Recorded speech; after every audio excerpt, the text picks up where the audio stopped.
ਅਸਲਾਮ ਵਾਲੇਕੁਮ ਭਾਈ ਅੱਜ ਵੀਡੀਓ ਦੇਖਣ ਲੱਗੇ ਹਾਂ ਜੀ ਨਾ ਮੁਹੰਮਦ ਮਿਰਜ਼ਾ ਅਲੀ ਵੀਡੀਓ ਦਾ ਟਾਈਟਲ ਹੈ ਇਨਸਾਨ की औकात। चलो शुरू करने हैं। अलम नखलुकुम मिन माइन महीन, क्या हमने तुम्हें एक हकीर पानी से पैदा नहीं किया, एक मनी के कतरे से। और वो इतना हकीर है कि आम गुफ्तगू में उसका जिक्र करना भी इंसान पसंद नहीं करता, इतनी हकारत से उसे समझा जाता है। जिस्म से निकल जाए तो गुस्ल फर्ज हो जाता है, कपड़े धोने जरूरी हो जाते हैं, उससे जान छुड़ाना जरूरी हो जाता है। इसी के अंदर अल्लाह ताला ने इंसान की औकात रख दी है कि इंसान कभी अपनी पैदाइश के ऊपर गौर करे तो कभी उसके अंदर अकड़ नहीं आ सकती। और देख लें कोई दुनिया का बड़े से बड़ा इंसान, उसकी पैदाइश हुई उसी तरीके से। एक हज़रत ईसा अलैहिस्सलाम और हज़रत आदम अलैहिस्सलाम की एक्सेप्शन मिलती है ना, अदरवाइज बड़े से बड़ा कोई पैगंबर हो, बड़े से बड़ा कोई फिलासफर हो, बड़े से बड़ा कोई जो है वो साइंटिस्ट हो, वो पैदा उसी तरीके से हुआ है, एक हकीर बेकदर पानी से। तो अल्लाह फरमाता है क्या तुम्हें हमने उस हकीर पानी से पैदा नहीं किया।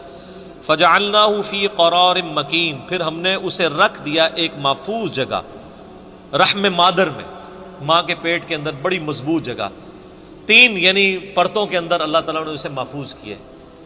एक जिनीन की फॉर्म में, एक एम्ब्रियो की फॉर्म में, फिर उसके अंदर अल्लाह ताला ने जिस तरीके से नक्शो नगारी फरमाई है वो तो ना माँ को पता होता है ना बाप को पता होता है।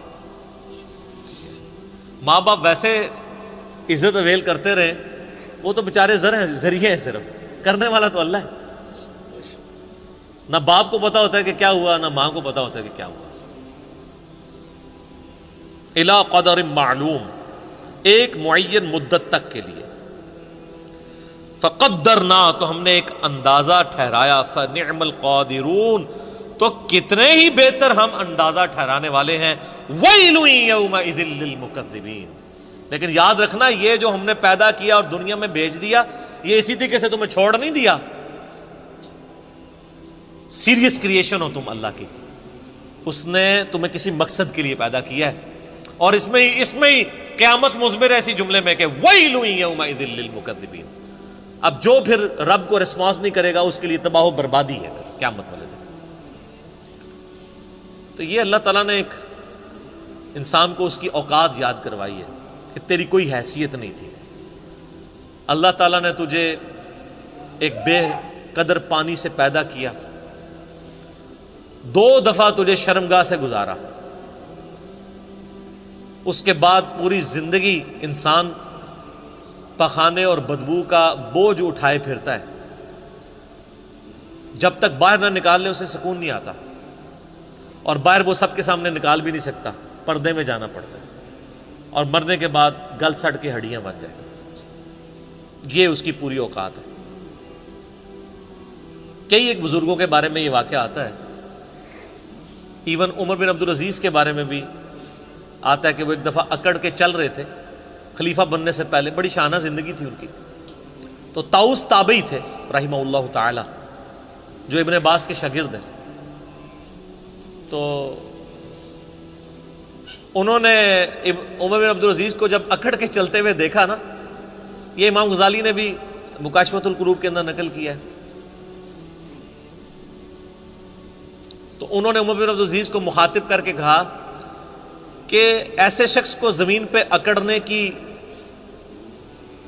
कोई इख्तियार हासिल नहीं होना चाहिए, उसकी कोई हैसियत नहीं कि ज़मीन में अकड़ के चले कि जो एक मनी के नापाक कतरे से पैदा हुआ है और 2 दफ़ा शर्मगाह से गुजारा गया है और अपने पेट में पखाने का बोझ उठाए फिरता है, और मरने के बाद गल सड़ के एक मुर्दा होगा। वो देख लेना फ़ौरन बू पड़ना शुरू हो जाती है, थोड़ी सी लाश को डिले करते हैं। उमर बिन अब्दुल अजीज़ ने जब ये बात सुनी तो फ़ौरन आजिज़ी के साथ चलना शुरू हो गए, और साथ फरमाते जाते थे कि ताउस ने मुझे जो नसीहत की है ना, मेरे एक एक जोड़ के ऊपर उसने ऐसी ज़र्ब लगाई है कि मैंने उस ज़र्ब को महसूस किया। लेकिन ये वही ज़र्ब महसूस करता है जिसके अंदर वो ایکسیپٹیبلٹی کا مادہ موجود ہو، ورنہ کوئی ڈھیٹ ہو نا، اس کے اوپر سے پورا قرآن بھی گزار دیں، اسے کوئی فرق نہیں پڑتا۔ نصیحت والے کے لیے ایک جملہ بھی کافی ہوتا ہے۔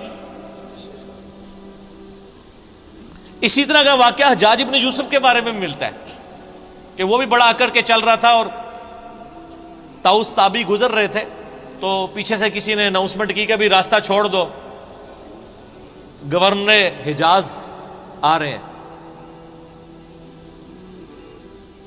تو طاؤس تو پھر تابعی تھے، ابن عباس کے شاگرد، ان کا تو تزکیہ ہوا تھا، وہ ان بادشاہوں کو کیا سمجھتے تھے؟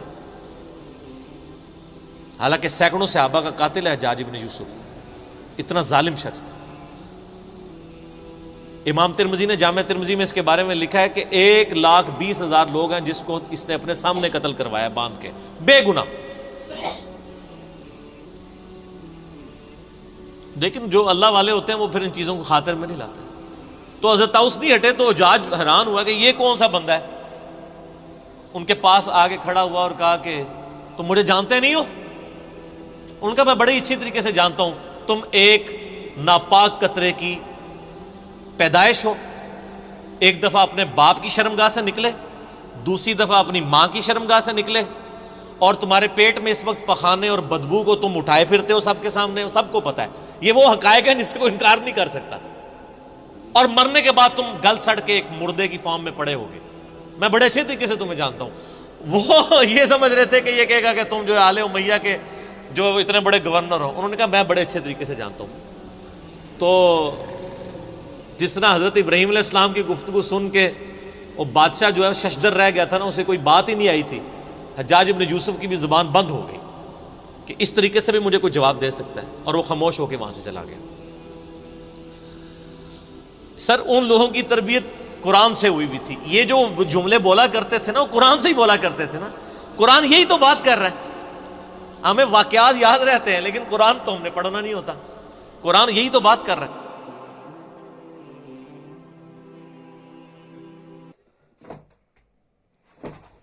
یہ ویڈیو تھی جیز محمد مرزا علی کی، اور اللہ پاک آپ کو اور مجھے ہدایت دے اور عمل کرنے کی توفیق دے، آمین ثم آمین۔ السلام علیکم۔